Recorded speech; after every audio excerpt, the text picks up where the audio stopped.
Muy buenas tardes a todas y a todos, compañeros, maestro. Yo el día de hoy les voy a presentar el caso Azul Rojas Marín y otras versus Perú, que es una sentencia de marzo de 2020, presentada por mí. En esta sentencia hace referencia sobre la detención arbitraria y violación sexual por parte de los elementos de seguridad pública del Estado peruano por razón de discriminación estructural a una ciudadana de la comunidad LGBT. El 26 Primeramente, vamos a empezar con los hechos. El 25 de febrero de 2008, a las 0:30 horas, la señora Rojas Marín se encontraba caminando sola a su casa cuando se acercó un vehículo policial. Uno de sus ocupantes le preguntó a dónde se dirigía y le dijo, a estas horas, ten cuidado porque es muy tarde. 20 minutos después, los agentes estatales regresaron, la registraron, la golpearon y la obligaron a subir al vehículo policial mientras le gritaban unas palabras despectivas: cabro concha de tu madre. Los insultos y palabras despectivas, con clara referencia a su orientación sexual, continuaron mientras estuvo detenida. Fue conducida a la comisaría de Casa Grande, donde fue desnudada forzosamente, golpeada en varias oportunidades y fue víctima de tortura y violación sexual, ya que en 2 oportunidades los agentes estatales le introdujeron una vara policial en el ano. La víctima permaneció hasta las 6 de la mañana en la comisaría sin que se registrara su detención. El 27 de febrero de 2008, la víctima presentó una denuncia en la comisaría de la Policía Nacional de Perú, de Casa Grande. El 24 de marzo de 2008, la Fiscalía dispuso promover una investigación preliminar contra el personal policial de la comisaría de Casa Grande por el delito contra la libertad sexual en perjuicio de Azul Rojas Marín. El 2 de abril de 2008, la Fiscalía dispuso la formalización de la investigación preparatoria por los delitos de violación sexual y abuso de autoridad en contra de 3 oficiales de policía. El 5 de mayo de 2008, la señora Rojas Marín solicitó la ampliación de la denuncia y de la investigación para concluir el delito de tortura. El 16 de junio de 2008, la Fiscalía resolvió no proceder a la ampliación de la investigación.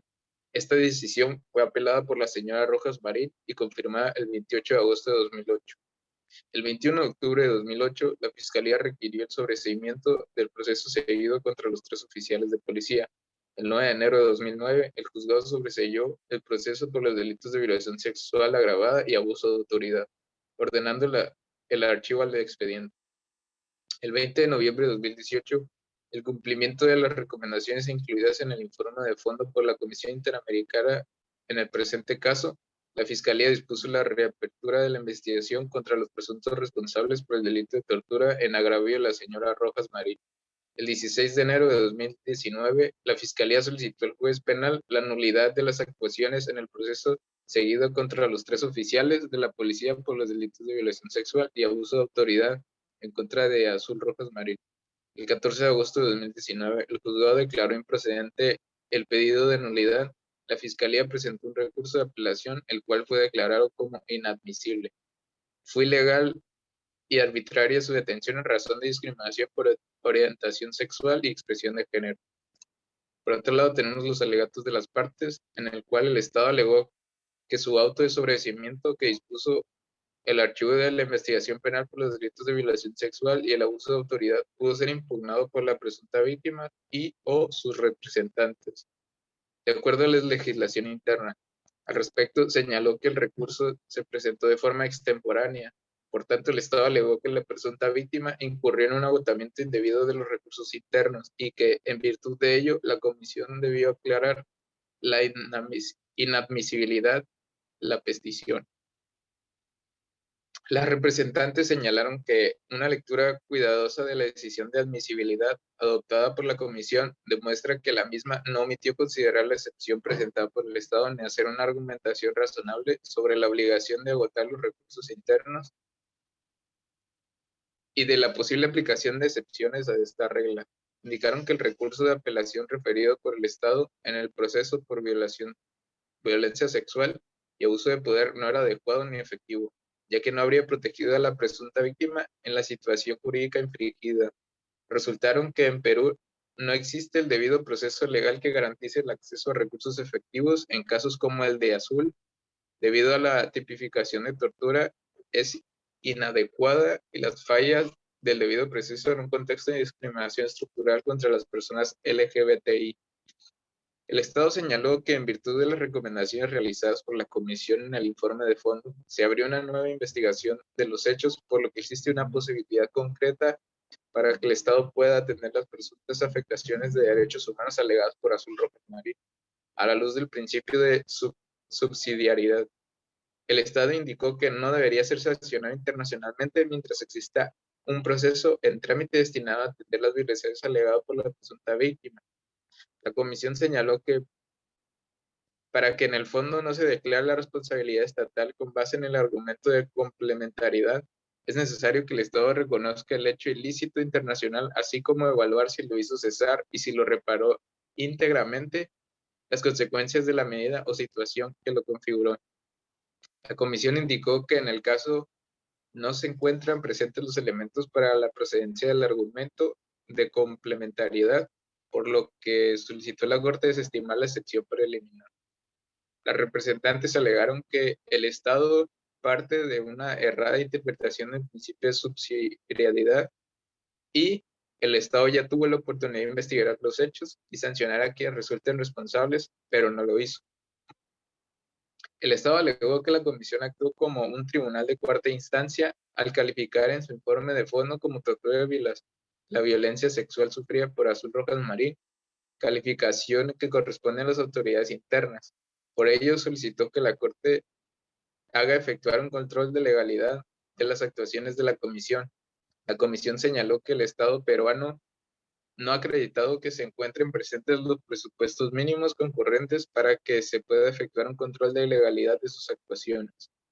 Las representantes aclararon que no solicitaban a la Corte que revise el fallo de un tribunal interno, sino que alegan con un conjunto de acciones y omisiones del Estado peruano constituyeron violaciones a los derechos contenidos en la Convención. Por último, el Estado objetó la admisibilidad de los hechos y la prueba presentados el 24 de mayo de 2019 por las representantes relativos a la situación actual de la presunta víctima. Al respecto, este tribunal advierte que estos hechos no forman parte del objeto del caso y por tanto no son admisibles.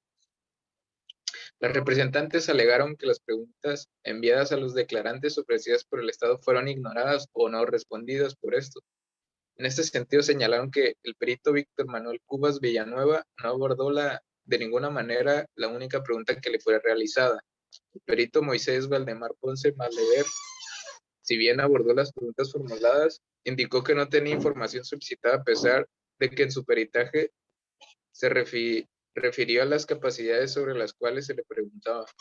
Y el perito Luis Alberto Naldos Blanco señaló que la pregunta escapaba del objeto de su peritaje, a pesar de que la misma estaba dentro del objeto y que el perito se había referido a este aspecto en el cuerpo del peritaje, y que la respuesta está formulada en plural y no es claro si el perito la respondió directamente. Por ello, solicitaron a la Corte que tuviera en consideración dichas precisiones a la hora de valorar la prueba. Por otra parte, la Corte reiteró que las personas LGBTI han sido históricamente víctimas de discriminación estructural, estigmatización, diversas formas de violencia y violaciones a sus derechos fundamentales, y que la orientación sexual, identidad de género o expresión de género de la persona son categorías protegidas por la Convención. En consecuencia, el Estado no puede discriminar a una persona por motivo de su orientación sexual, su identidad de género y o expresión de género. La Corte declaró que la violencia contra las personas LGBTI tiene un sentido simbólico, en vista de que la víctima es elegida con el propósito de comunicar un mensaje de exclusión o de subordinación. Tenemos por otra parte los derechos violentados, que son el derecho a la libertad personal, en el cual la Corte determinó que la detención de Azul Rojas Marín fue ilegal a la luz del artículo 7 de la Convención Americana, ya que no se cumplieron los requisitos que se establecen en el artículo 205 del Código Procesal Penal para las detenciones con fines de identificación. Asimismo, indicó que ante la ausencia de un motivo conforme a la ley por el cual la señora Rojas Marín fue sujeta a un control de identidad y la existencia de elementos que apuntan hacia un trato discriminatorio por razones de orientación sexual o expresión de género no normativa. La Corte debe presumir que la detención de la señora Rojas Marín fue realizada por razones discriminatorias. Por tanto, fue una una detención manifiestamente arbitraria. Derecho a la integridad personal y a la vida privada. Tras un análisis de las declaraciones de la víctima, el examen médico legal de los dictámenes periciales psicológicos, del análisis de sangre y vestimenta de la víctima, así como de varios tres indicios de un trato discriminatorio contra la víctima. La Corte concluyó que la señora Rojas Marín fue desnudada forzosamente y golpeada en varias oportunidades. Los agentes estatales realizaron comentarios despectivos sobre su orientación sexual y fue víctima de violación sexual. La Corte examinó la intencionalidad, la severidad del sufrimiento y la finalidad del acto, y concluyó que el conjunto de abusos y agresiones sufridas por Azul Rojas Marín, incluyendo la violación sexual, constituye un acto de tortura por parte de los agentes estatales. Derecho a las garantías judiciales y protección judicial. La Corte determinó que el Estado no actuó con la debida diligencia para investigar la tortura sexual.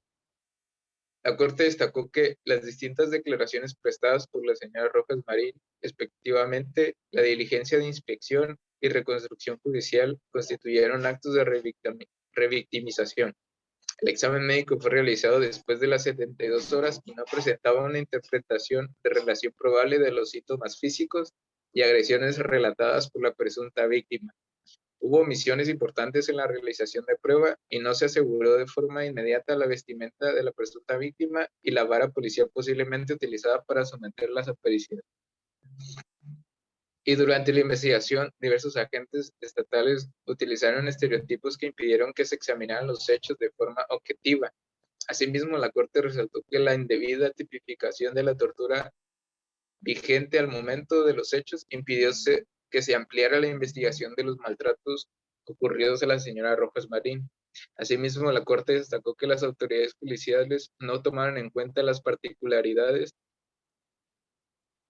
de las investigaciones de tortura y violación sexual, desacreditando debidamente las declaraciones de la víctima, no dando el valor necesario a las pericias realizadas y asumiendo que se habían autolesionado.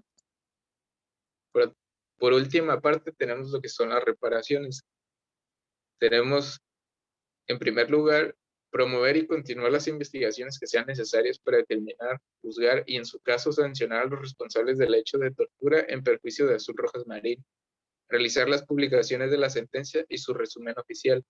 Realizar un acto público de reconocimiento de responsabilidad internacional. Brindar tratamiento médico y psicológico y o psiquiátrico a Azul Rojas Marín. Adoptar un protocolo de investigación y administración de justicia durante los procesos penales para casos de personas LGBTI víctimas de violencia.